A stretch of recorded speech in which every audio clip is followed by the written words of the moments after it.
Saudara, masih bersama Breaking News Kompas TV, kita akan menganalisis bagaimana putusan Mahkamah Konstitusi terkait dengan gugatan batas usia minimal Capres-Cawapres yang saat ini sedang dibacakan. Ada 5 gugatan yang hari ini akan dibacakan, sudah ada 3 gugatan yang ditolak oleh Hakim Mahkamah Konstitusi, dan kita sudah bersama dengan analis politik Universitas Islam Syarif Hidayatullah. Mas Adi, tadi sudah ditolak, ada beberapa yang ditolak, ini terkait dengan usia yang diturunkan dari 40 tahun menjadi 35 tahun dan juga ada unsur penyelenggara negara yang pengecualian di sana.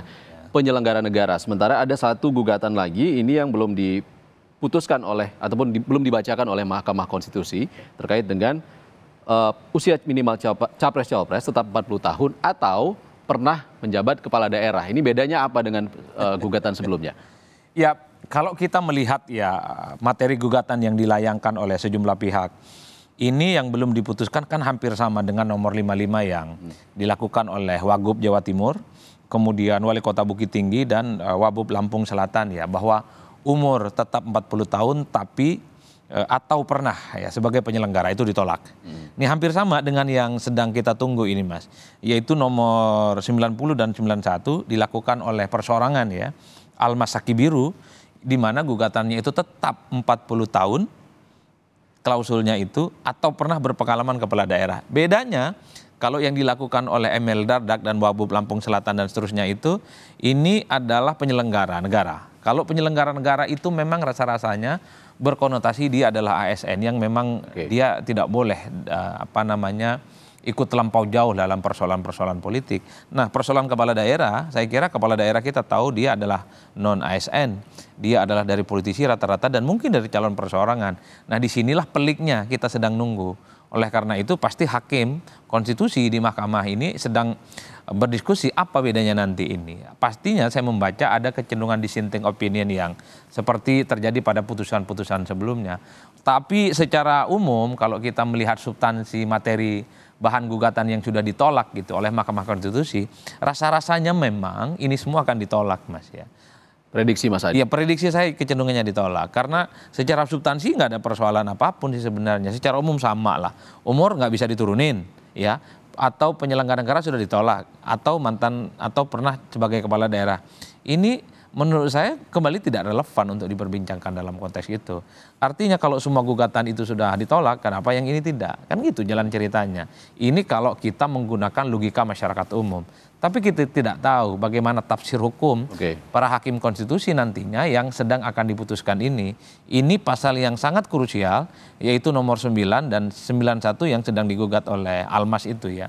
Karena ini menyangkut apakah seseorang sekalipun umurnya tidak cukup 40 tahun, tapi dia berpengalaman sebagai kepala daerah bisa maju di 2024. Kan titik kunci soal bagaimana perhatian publik ke Mahkamah Konstitusi hari ini ya di pasal ini Mas. Ya mungkin nggak Mas Adi kalau tafsirnya itu seseorang di bawah 40 tahun, berbeda tadi dengan penyelenggara negara, mungkin dia ASN atau pejabat eselon berapa, dengan seorang kepala daerah yang walau usianya masih 35 tahun, tapi dia punya pengalaman sebagai kepala daerah, wali kota atau gubernur, dan dianggap sudah bisa menjadi capres atau cawapres, Mas Adi. Ya itu beda memang, penyelenggara negara itu biasanya disebut mereka seperti ASN ya.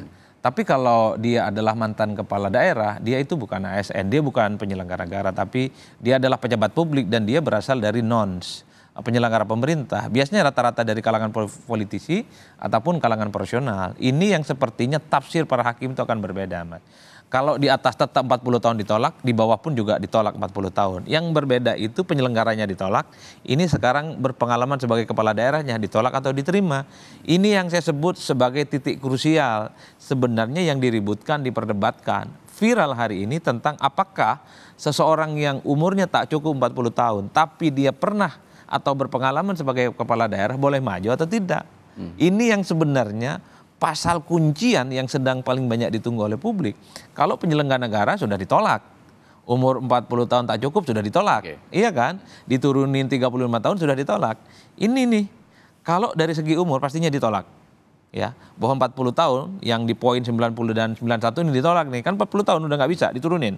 Nah, ataunya ini Mas, atau pernah sebagai kepala daerah. Nah, ini yang kemudian menurut saya Tunggu kita tafsirannya seperti apa oleh Hakim Konstitusi ini. Dan ini yang sangat berhubungan dengan isu yang sedang beredar beberapa hari ini, Wali Kota Solo yang dianggap dimuluskan dengan putusan MK ini. Betul, justru ini yang saya sebut bahwa pasal kuncian apakah Wali Kota Solo, Gibran Rakabuming Raka itu bisa berkesempatan maju atau tidak. Karena kalaupun toh umurnya itu sudah ditolak, nggak bisa diturunkan jadi 35, maka masih ada satu kesempatan Mas Kaisang ini untuk bisa maju, yaitu kalau Gibran maksud saya, bahwa kalau pernah berpengalaman sebagai kepala daerah ini dikabulkan, ini yang sepertinya membuat begitu banyak publik sedang menanti betul. Tapi di luar itu sebenarnya Mas, kalau dilihat rata-rata kecenderungan, ini kan hampir sama ditolak. Apa yang kemudian membuat alasan mantan kepala daerah itu diterima? Ada nggak kira-kira? Ya agak rumit cara menjelaskannya, karena kan hampir sama bahwa kepala daerah itu ya adalah yang sebenarnya terikat sebagai penyelenggara negara, sekalipun dia tidak memiliki latar belakang ASN ya, karena dia terikat pada sumpah, pada janji, pada anggaran yang juga dianggarkan oleh negara. Mestinya di situ penyelenggaranya. Nah yang kedua, apakah kalaupun toh ada klausul penyelenggara, maksud saya kepala daerah itu juga disamakan dengan eksekutif? Presiden juga eksekutif kan, cuman problemnya adalah yang setara dengan eksekutif mungkin bisa disejajarkan kalau dia gubernur posisinya. Kalau kepala daerah posisinya gubernur mungkin masuk akal dia dianggap apple to apple sama-sama eksekutif.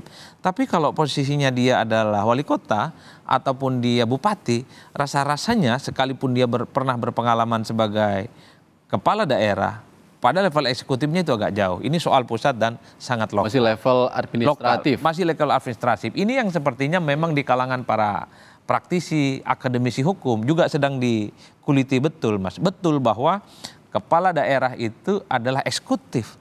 Tapi eksekutif paling kecil, paling buncit, ya, paling bawah. Kalaupun toh disebut eksekutif, minimal dia itu adalah pernah kepala daerah, tapi konotasinya gubernur. Dia agak dekat dengan eksekutif presiden. Ini yang kemudian kenapa kalau kita lihat statement-statement dan tulisan-tulisan dari pakar hukum, terutama para pegiat hukum, pada konteks inilah kemudian kalau hanya sebatas mantan atau berpengalaman sebagai kepala daerah, tapi kepala daerahnya itu wali kota ataupun bupati, ini tidak masuk secara substansi perdebatannya.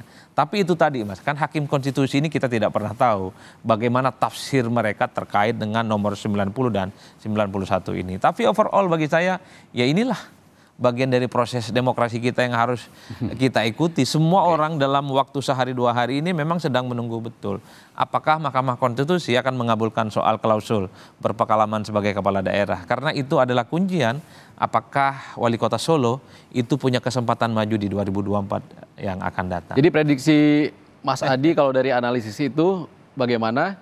Tapi jangan dijawab dulu, kita masih akan kembali usai jeda.